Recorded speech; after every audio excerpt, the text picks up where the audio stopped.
相聚，感受到了前所未有的力量。 Halo, assalamualaikum teman-teman. Jumpa lagi dengan saya Ilham Haris. Selamat datang di channel Purnomo The Series. Gimana kabar kalian? Semoga selalu sehat dan baik-baik saja ya. Kali ini kita akan meneruskan merangkum Donghua Sisingji Season 5 episode 19 ya guys. Dan karena animasinya belum rilis, kita buat spoilernya dulu ya. Jadi ntar jangan heran jika mungkin saja Mimin sisipin komik atau manhwanya dulu biar ceritanya lebih detail. Dan gak usah berlama-lama lagi, langsung saja gas cuy. Setelah kepergian naga gulong, kini semua rombongan Biksu Tong pun mulai melanjutkan perjalanannya lagi. Dan kini scene lalu diperlihatkan Biksu Tong yang sedang membacakan mantra kepada Patkai. Terlihat Bailang pun juga tampak serius mengamatinya. Padahal ini sudah berlangsung selama 3 hari. Sementara yang lain pun terlihat asik tidur. Dan akhirnya Biksu Tong pun memukul kepala Patkai dengan ranting pohon. Dan tiba-tiba saja kini keluar jiwa Nona Miao dari tubuh Patkai. Pertanda kalau saat ini Biksu Tong berhasil memanggil roh Miao ke dunia manusia. Di situ Biksu Tong pun langsung memperkenalkan diri. Ia pun lanjut memohon kepada Nona Miao agar ia menerima permintaan maaf dari Patkai. Terlihat Patkai pun di situ sangat ketakutan memandang Nona Miao. Patkai pun lalu mulai bercerita kalau putri Nona Miao yaitu Bobo yang dulu dimakan monster kelinci, dia telah menjadi mimpi buruk untuk Patkai. Kemanapun Patkai pergi, roh Bobo selalu muncul. Dan menurut Patkai itu lebih menakutkan dari hantu atau siluman. Patkai yang merasa bersalah pun tak berani menatap mata Bobo sama sekali. Dan hal itu membuat Patkai menjadi gila dan menjahit matanya.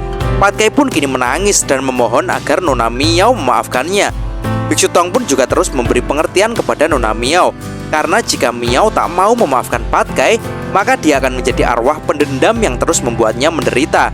Tapi tampaknya Nona Miao pun kini masih keras kepala.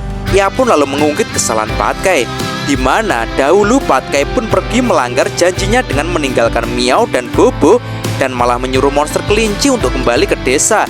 Dan akibatnya monster kelinci yang telah terpengaruh arwah gelap pun malah memakan Bobo dan juga penduduk desa yang lain.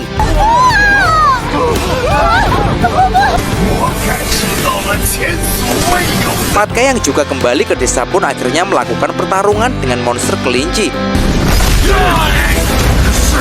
Dan walaupun Patkai berhasil mengalahkan monster kelinci itu, tapi Miao yang merasa telah ditipu Patkai, dan juga gara-gara itu Bobo juga termakan oleh monster kelinci. Maka Miao pun bertekad untuk mengutuk Patkai dan tak akan pernah memaafkan Patkai. Dan kini Xiaoyu pun juga mulai angkat bicara. Xiaoyu pun menjelaskan kalau ia juga paham bahwa rasa kehilangan itu memang sangat menyakitkan. Dan jika Miao menuntut orang lain agar merasakan sakit yang sama, itu tak akan menjadi lebih baik dan malah menghukum diri sendiri. Xiaoyu pun terus merayu agar Miao bisa ikhlas. Dan Xiaoyu juga berjanji semuanya pasti akan selalu membantu Miao. Miao pun kini langsung terlihat kalem dan ia pun mulai mengajukan permintaan kepada Patkai. Patkai pun langsung menyanggupi, bahkan ia tak ragu untuk masuk ke air dan api untuk melakukan kebajikan. Dan tiba-tiba saja Miao pun berteriak dengan ganas kalau yang ia inginkan adalah mereka semua mati. Dan slep, dengan cepat Biksu Tong pun menangkap roh Miao yang mulai brutal dan langsung menyimpannya di dalam kantong. Biksu Tong pun segera menyuruh Bailang untuk menyimpannya. Akan tetapi saat ini Patkai pun masih mengeluh karena saat ini ia masih melihat sosok Bobo. Karena memang akar dari kutukan itu masih belum hilang, karena Biksu Tong masih mengurungnya saja. Patkai pun langsung merengek meminta Biksu Tong untuk segera membereskannya. Hal itu membuat Biksu Tong kesal dan langsung mencitak kepala Patkai. Dan kini mereka semua pun memutuskan akan makan bersama karena sudah sama-sama lapar. Akan tetapi Bailang pun kini menanyakan tentang keberadaan kakak Wukong dan Wuqing yang sudah lama tak kelihatan. Dan ternyata saat ini mereka berdua sedang melakukan sebuah ritual, karena Wukong saat ini berniat untuk pergi ke alam baka. Dan tak lama kemudian kini muncul lubang yang menyeret Wukong ke dalam. Wukong pun tampak panik karena baru kali ini ia melakukan hal seperti ini. Kepergian Wukong ke alam baka kali ini adalah untuk mencari Dewi Sui kekasihnya, yang menurut Tathagata saat ini dia tersembunyi di antara semua boneka pemandu. Wukong pun juga teringat tentang cerita Biksu Tong bahwa saat Biksu Tong di alam baka, ada seorang boneka yang berbeda dari yang lain dan menunjukkan jalan kepada Biksu Tong dan kawan-kawan. Dan jika itu benar, maka Sui telah menderita selama ratusan tahun di alam baka. Maka dari itu Biksu Tong menyuruh Wukong agar tak membiarkannya begitu saja. Wukong pun terus terjatuh ke bawah. Gandreng.